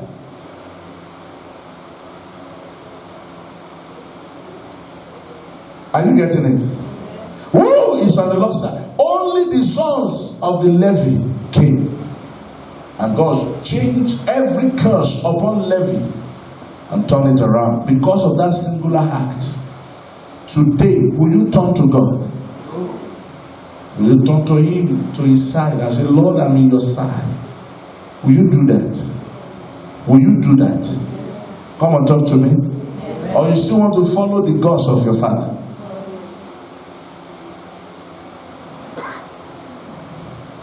Can I shock you? Disconnect from your father. You need to know that. Your disconnection, write it down, is what brings a connection with God. Disconnect from their gods. Disconnect from their culture. Disconnect from their lifestyle. Disconnect. You can stand out that your father or your mother is this. You can be different. I never see where my father prophesied. I never see where my father fasted until recently, like 10 years ago, he started. There are things I don't see my father, but I'm doing. My father never took me to school. Anytime I'm dropping my kids and they are talking nonsense, I said, look at you. My father will only, the best he will follow me is to the entrance of our house and say, Alele, follow them. Other children going, follow. Same uniform. I just walk. If you come back, it's your problem. If you don't come back from school, it's your problem. Me, I will be looking at time, looking at the time, looking at the time. And I will come and pick you. You won't even say thank you, Daddy. I will slap you. My father didn't pick me in school. Even parent teachers meeting, he never come. The man is busy looking for money. Then I will go to your school, spend almost 3-4 hours. And yet you'll be bringing one stupid marks. I will kill you. You must be the best because I've given my best. Are you getting it? There are things I don't see in my father. Disconnect. This is what David did. Look at this. David was so much into his father. He killed the lions and the bears. For who? For who? For his father. The lion and the bears David first killed was because of his father. Until now that David was angry that Goliath was harassing his God. God didn't lift him up. Family gathering, my father, my mother, you are pouring that cross they have acquired on your head. You are giving it fuel to fuel. Disconnect. I didn't say don't go. I didn't say don't mix with them. But there are things they are doing you must not do with them. How do you do that? Not just not doing with them. Take your time to educate and explain to them what they are doing. That's why when I say disconnect, I didn't say when they say come for family gathering, you say all of you will rot in hell. Not like that. Sometimes just show up and have a family prayer with them and take your leave. Everybody must contribute. And you now contributed, they are now go and buy sheep and slaughter it and pour the blood and call your name also. You have already partook. Even if you are not there physically. So I will not encourage you as a child of God to do cash with your family, if possible. Buy things. Do what? Buy things for them. If you need more counsel, I can counsel you. Number 2, locate your Moses. I'll give you 4, then we'll start praying. Locate your Moses. Are you blessed by this teaching? I'm going to turn it to a book. Locate your Moses. Deuteronomy 33, verse 6. Let's go to verse 3. Give me verse 3.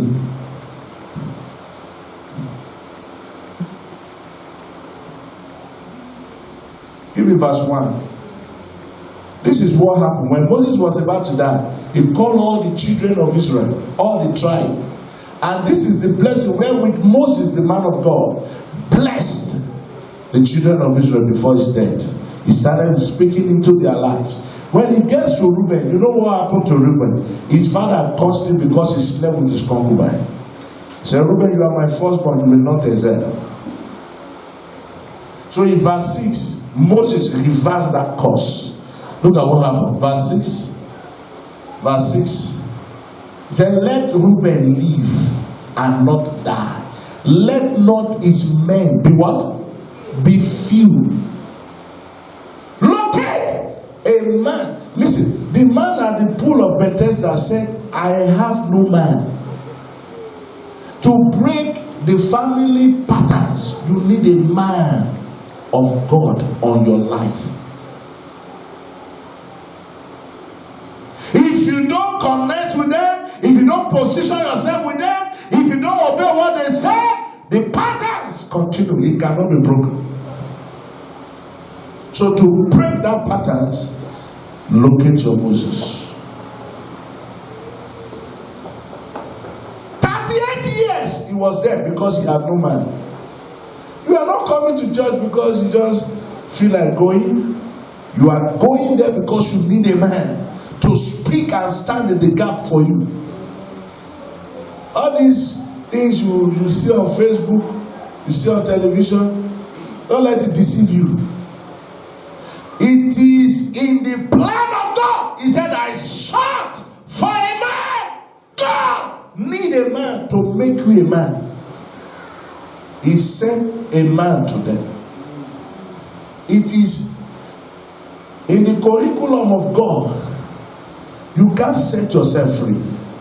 He will always use a man for you. And that is what the devil will do. He will make sure he discredits the man before you. He will make sure your faith is not in that man.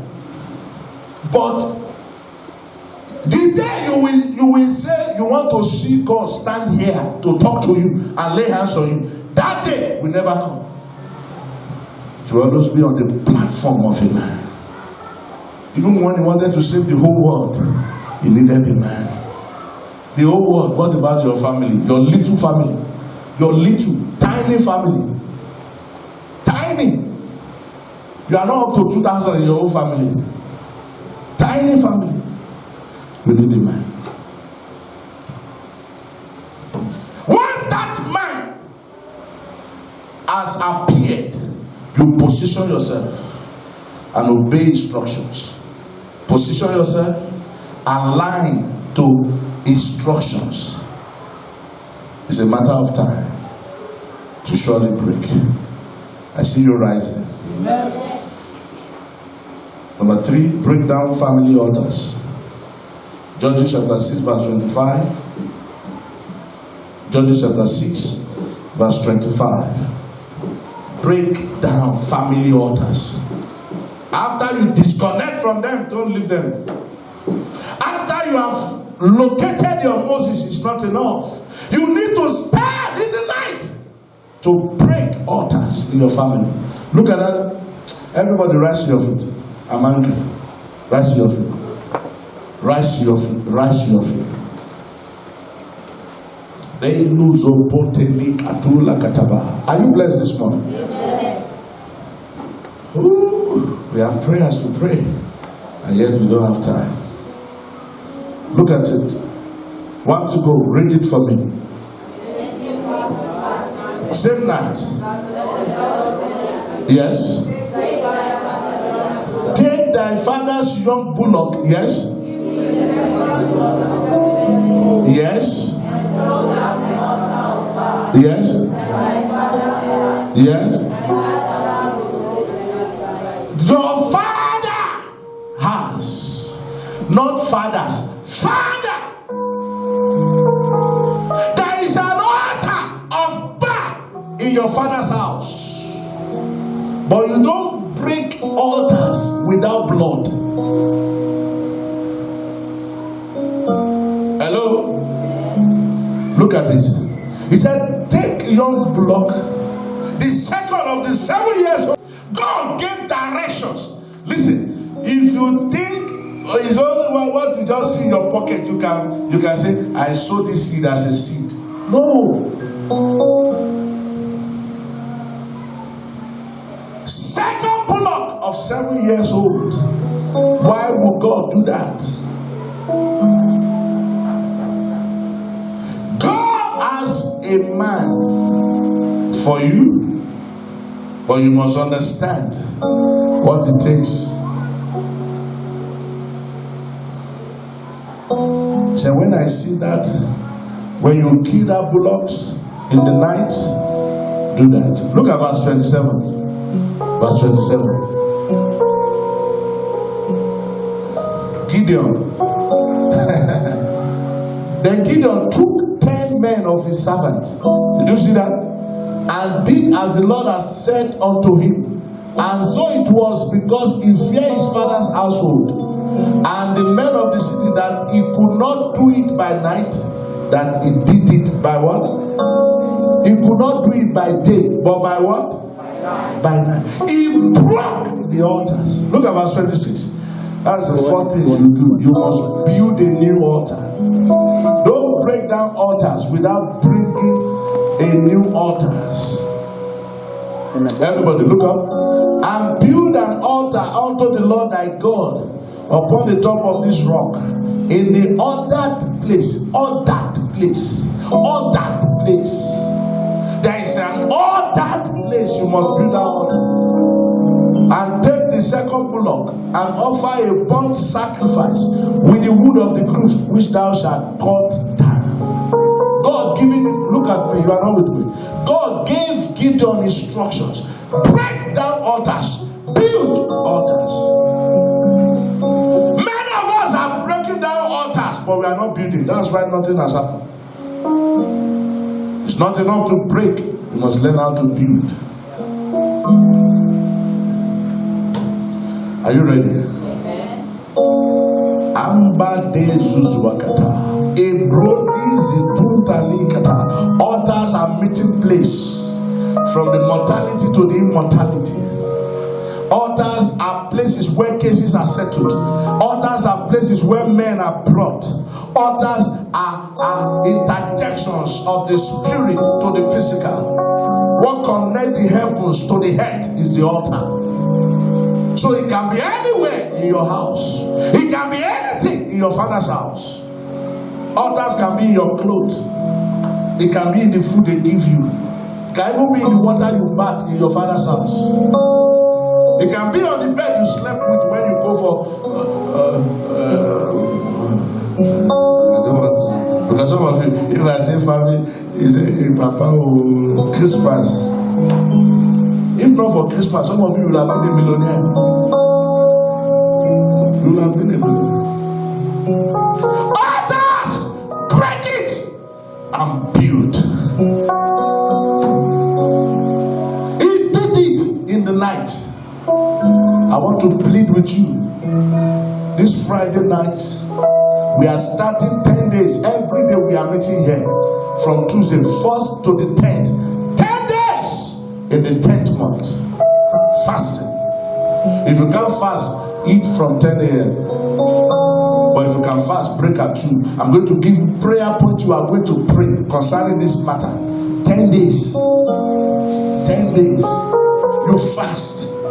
Lord, I must not follow the patterns of my father.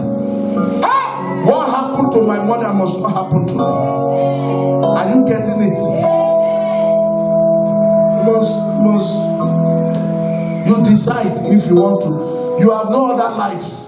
This one, you must make the best out of it.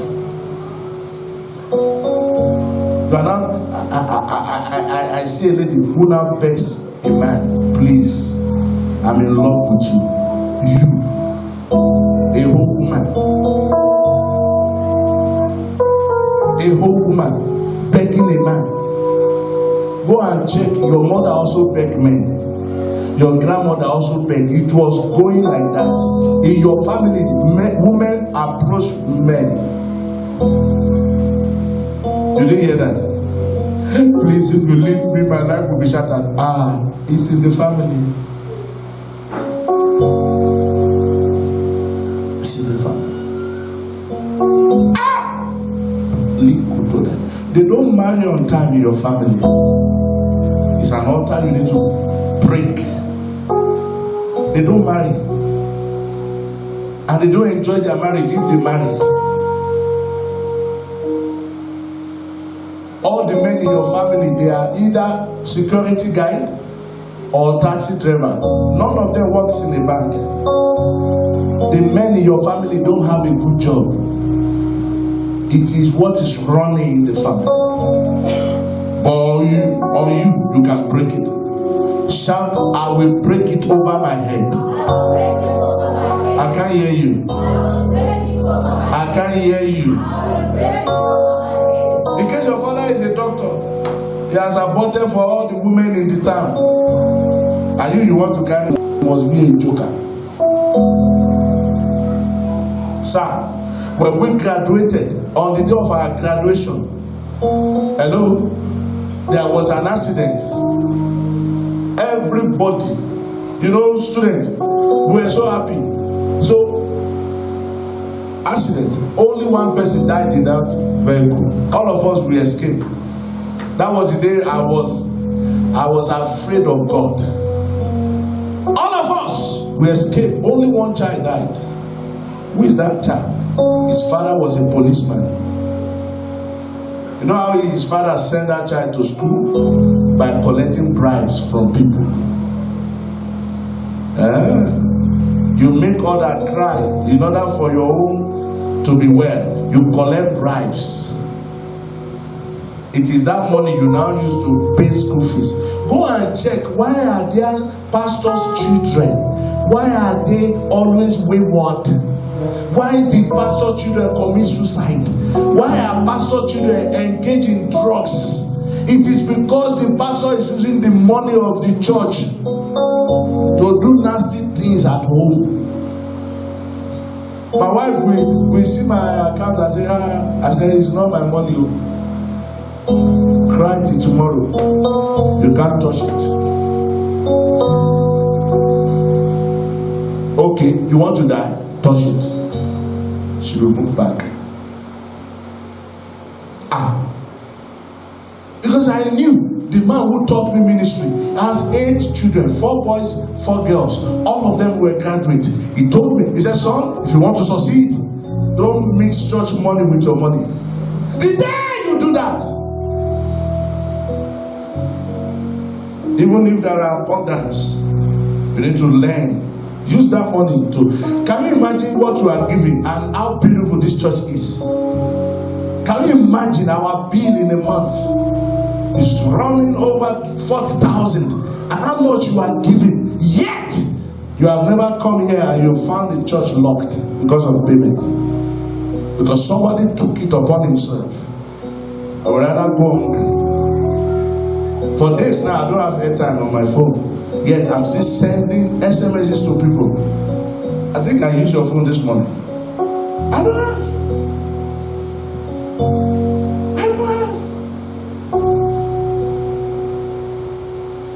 One day we were coming to church and Wednesday offering was in the bag and there is no petrol.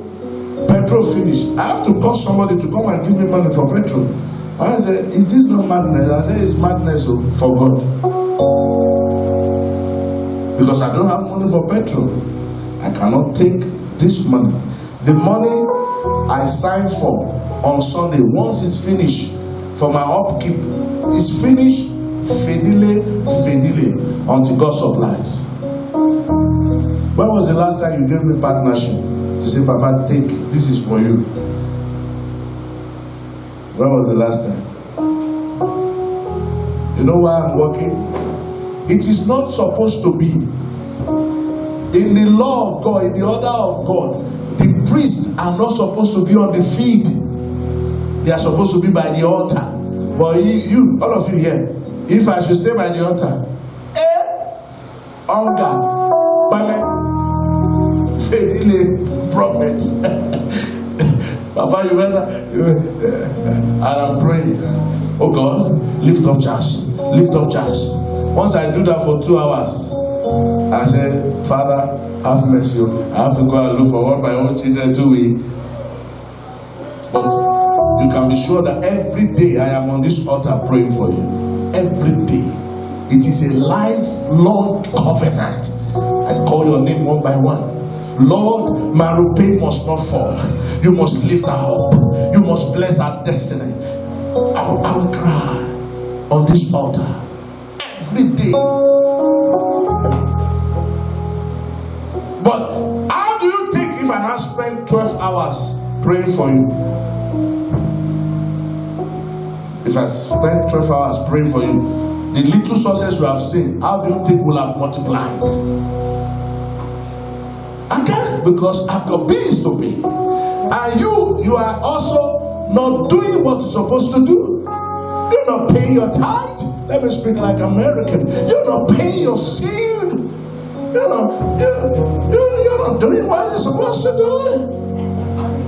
I've got bills to pay. I was preaching in New York, and I said, I've got bills to pay. And everybody said, oh, I said, yeah, he's okay.